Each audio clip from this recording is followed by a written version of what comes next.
একজন চিত্র সাংবাদিককে একটা সংবাদের চোখ বলা হয়, তার আমাদেরকে মাথায় রাখতে হবে শাটার স্পিড। আমরা তখন কিন্তু পার্টিকুলারলি ক্যারেক্টারটাকে ফোকাস হবে, এবং কিন্তু তার মুখে কতটা লাইট হবে। বাইট বা ইন্টারভিউ একটা মিনিমাম একটা মাপ আছে, যখন সেটা তোমার কাছে ফুটেজ নেই তাহলে সেটা হেডিং করো ফটোগ্রাফি সেগমেন্ট। খুব ইম্পর্টেন্ট যে একটা সাংবাদিকতা ফটোগ্রাফি কি কি সেগমেন্ট হতে পারে।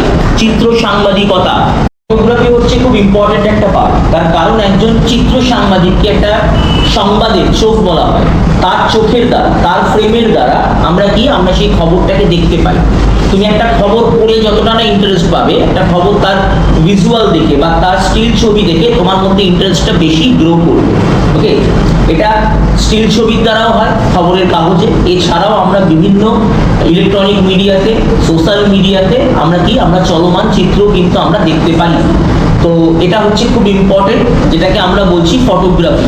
তো ফটোগ্রাফি কি কি ধরনের হতে পারে এবং কত রকমের হতে পারে সেটা আগে প্রত্যেককে বলছি, লিখে নাও। নাম্বার 1 পরিবেশগত ফটোগ্রাফি, এনভায়রনমেন্টাল ফটোগ্রাফি। নাম্বার 2 হচ্ছে স্পোর্টস ফটোগ্রাফি, যেটাকে আমরা বলি ক্রীড়া সাংবাদিকতার প্যারালালি ক্রীড়া ফটোগ্রাফি বা খেলাধুলোর সাথে যেটা রিলেটেড।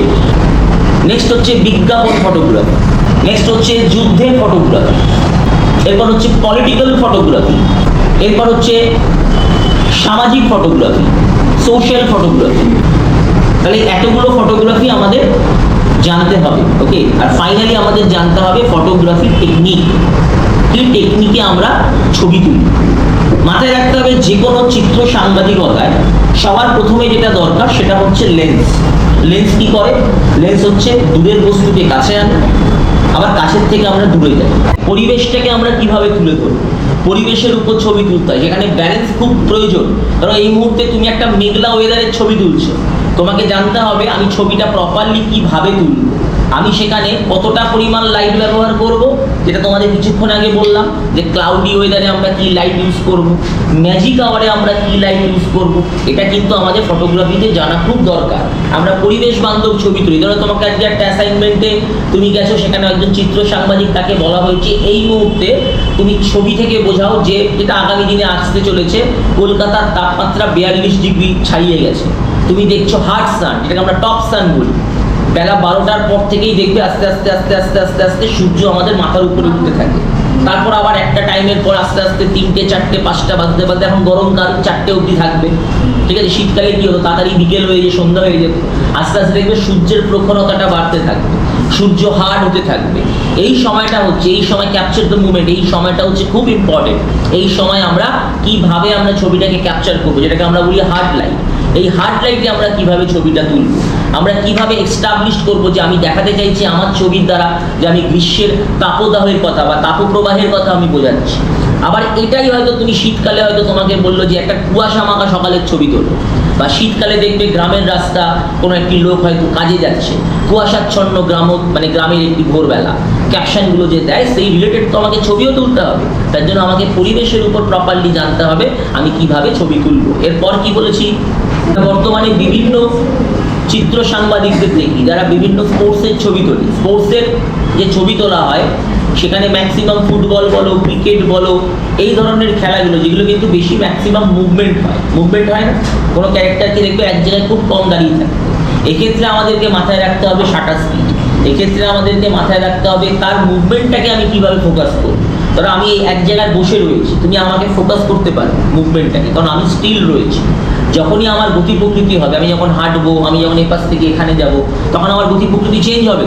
তখন ওই মুভমেন্টটাকে পার্টিকুলারলি আমাদেরকে কিন্তু ফোকাস করতে হয়। তাই খুব ইম্পর্টেন্ট হচ্ছে স্পোর্টস ফটোগ্রাফি, যেখানে আমাদের পার্টিকুলারলি ধরো আজকে একটা ফুটবলকে দুটো প্লেয়ার মিলে হয়তো সেই বলটাকে কাটাচ্ছে। ওই মুহূর্তে তার পা এবং ফুটবলটাকে কিভাবে আমি জুম করবো, এবং সেখান থেকে যখন সে বলে কিক করছে সেটাকে আমি মাস্টার শটে কি দেখাবো। তুমি ওটাকে আবার ক্লোজে দেখালে হবে না। ধরো তুমি এখন যখন একটা কোনো ফুটবলার সে ধরো গোল দিবে, তুমি কি তার ক্লোজ এক্সপ্রেশন দেখতে পছন্দ করবে না তার ওয়াইড এক্সপ্রেশন দেখতে পছন্দ করবে? তার ওয়াইড এক্সপ্রেশন দেখতে পছন্দ করবে। আবার ধরো আজকে মেসি বলো, রোনাল্ডো বলো, সে ধরো ফুটবলটাকে নিয়ে হয়তো খুব ভালো হয়তো পাস দিচ্ছে, সে তো জাগলিং করছে, তুমি তখন তার কিন্তু ক্লোজটা দেখতে পছন্দ করবে, তখন কিন্তু তুমি মাস্টারটা দেখতে পছন্দ করবে না। তাই এটা একজন স্পোর্টস পার্সনের বা একজন ক্রীড়া সাংবাদিক বা চিত্র সাংবাদিকের জানা দরকার যে আমি কোন ফ্রেম রাখবো। তাহলে এই মুহূর্তে তুমি দেখছো সৌরভ গাঙ্গুলি একটা সুন্দর ক্যাচ নিচ্ছে, ক্যাচ লুটছে, আমরা তখন কিন্তু পার্টিকুলার এই ক্যারেক্টারটাকে ফোকাস করি, তখন কিন্তু আমরা মাস্টার শটে বাকিদের দেখাই না। ওই যে ক্যাচটা লুটছে, এই যে ক্যাচটা লুটছে, আমরা পার্টিকুলার সেই ক্যারেক্টারটাকে আমরা ফোকাস করি। এই স্পোর্টস ফটোগ্রাফি আমাদের ক্রীড়া সাংবাদিকতা খুব ইম্পর্টেন্ট এবং ফটোগ্রাফি খুব ইম্পর্টেন্ট। নেক্সট এরপর আছে হচ্ছে বিজ্ঞাপন ফটোগ্রাফি, এটাকে আমরা বলি প্রোডাক্ট ফটোগ্রাফি। দেখো তোমাদের গ্রুপে আমি ছবি দিয়েছি, প্রোডাক্ট ফটোগ্রাফির একটি ছবি দিয়েছি, যেখানে আমরা পার্টিকুলার কোনো প্রোডাক্টকে আমরা হাইলাইট করি, সেটা কোনো বিউটি প্রোডাক্ট হতে পারে, সেটা কোনো গাড়ি হতে পারে, সেটা কোনো জামা কাপড় হতে পারে, যেখানে শুধুমাত্র সেই প্রোডাক্টটাকে, যেই প্রোডাক্টে আমরা বিভিন্ন মডেলদেরকে হায়ার করি, সেই মডেলরা বিভিন্ন রকম ড্রেস পরে সেই প্রোডাক্ট ফটোগ্রাফি করে। প্রোডাক্ট ফটোগ্রাফিতে খুব ইম্পর্টেন্ট হচ্ছে লাইট প্রপারলি জানা, যে আমি যে প্রোডাক্টের ছবি তুলবো এগুলোর প্রত্যেকটা নোটস তোমাদের দিয়ে দেবো, ঘাবড়ানোর কোনো কারণ নেই। আমি যেই মডেলের ছবি তুলছি সেই মডেলের ড্রেসের সাথে আমার ব্যাকগ্রাউন্ডের ক্রোমার কি লাইট রয়েছে, ক্রোমার কি কালার রয়েছে, তাহলে সেম কালার হয়ে গেলে সেই ছবিটা উঠবে। ধরো তোমার ব্যাকগ্রাউন্ডে ক্রোমার কালার রয়েছে গ্রিন, তুমি ক্যারেক্টারকেও পরিয়েছো গ্রিন কালার, তাহলে গ্রিনে আর গ্রিনে কিন্তু কাটা হয়ে যাবে, তাহলে কিন্তু সেখানে ছবিটা আসবে না। তাহলে তোমাকে মাথায় রাখতে হবে তোমার ব্যাকগ্রাউন্ডে কি কালার আছে এবং সামনে কি কালার আছে, দুটোকে খুব ব্যালেন্স করে করতে হবে, এবং দেখতে হবে তার মুখে কতটা লাইট পড়ছে, সে কতটা মুভমেন্ট করছে। তাই প্রোডাক্ট ফটোগ্রাফি, অ্যাডভার্টাইজমেন্ট ফটোগ্রাফি খুব ইম্পর্টেন্ট একজন চিত্র সাংবাদিকের কাছে। ওকে, নেক্সট হচ্ছে যুদ্ধের ফটোগ্রাফি। আমরা যে র্যাড ফটোগ্রাফি আমরা দেখি বিভিন্ন ক্ষেত্রে, যুদ্ধ বলো, এছাড়াও ধরো আজকে কোথাও ধরো আগুন লেগেছে, কোথাও ধরো আজকে গুলিবর্ষণ হচ্ছে, যে সন্দেশকারীতে আমাদের রিসেন্ট একটা উদাহরণ, সন্দেশকারীতে এত পরিশ্রম করে আমাদের সমস্ত সহকর্মী দাদারা, বন্ধুরা, ভাইয়েরা তারা কাজ করছে, তারা এই মুহূর্তে যে পুলিশ লাঠিচার্জ করছে, তাদেরকে দৌড়ে পালাতে হচ্ছে, সেখান থেকে তারা কিন্তু ছবি তুলছে, তাদের হাত কিন্তু কোনোভাবে শেক করছে না, তাদের হাত ফিক্সড রয়েছে, তারা properly MD filter, properly gain, properly shutter speed, properly লাইটের ব্যালেন্স করে তারা কিন্তু সেখান থেকে ছবিটা মানুষের জন্য তুলে আনছে। তার কারণ আমরা মানুষ খবর যতটা না বেশি পড়ি, তার থেকে বেশি আমরা ভিজুয়াল করি, আমরা দেখি।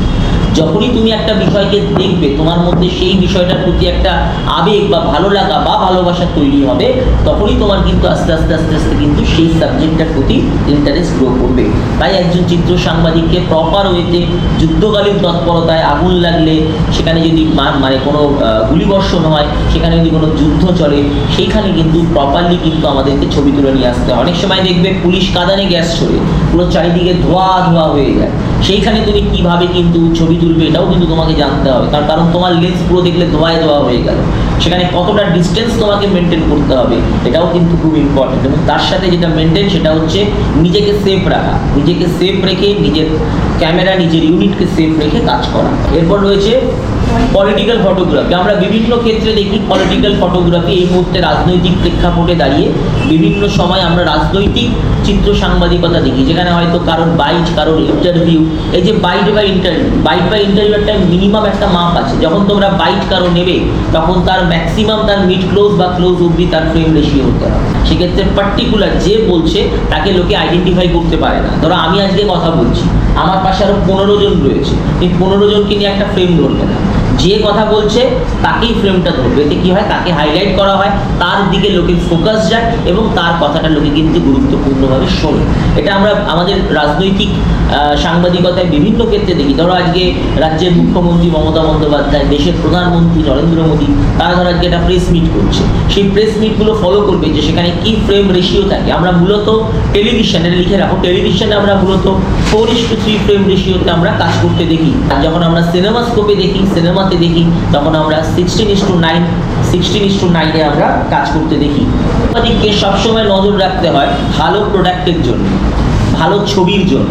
ধরো তুমি আজকে একটা অ্যাসাইনমেন্টে গেছো, সেই অ্যাসাইনমেন্টে গিয়ে একজন চিত্র সাংবাদিক যদি চোখ বন্ধ করে রাখে হবে না, তাকে দেখতে হবে যে সেখান থেকে আমি নিউজের সোর্স কীভাবে খুঁজে বার করবো। এর জন্যই একটা খবরের চোখ বলা হয়, একজন চিত্র সাংবাদিককে। সে কি করে, সে খবরের সূত্রটা খুঁজে বার করে। ধরো তুমি আজকে একটা অ্যাসাইনমেন্টে গেছো, সেটা পলিটিক্যাল অ্যাসাইনমেন্ট হতে পারে, সেটা কোনো সামাজিক অ্যাসাইনমেন্ট হতে পারে। হঠাৎ করে সেখানে গিয়ে তুমি দেখলে যে পুলিশ কারোর উপর একটা লাঠিচার্জ করেছে, তো সেটা তোমার কাছে ফুটেজ নেই, তাহলে সেটা নিয়ে খবর ক্রিয়েট করা যাবে না, তুমি মানুষকে বিশ্বাস করাতে পারবে না।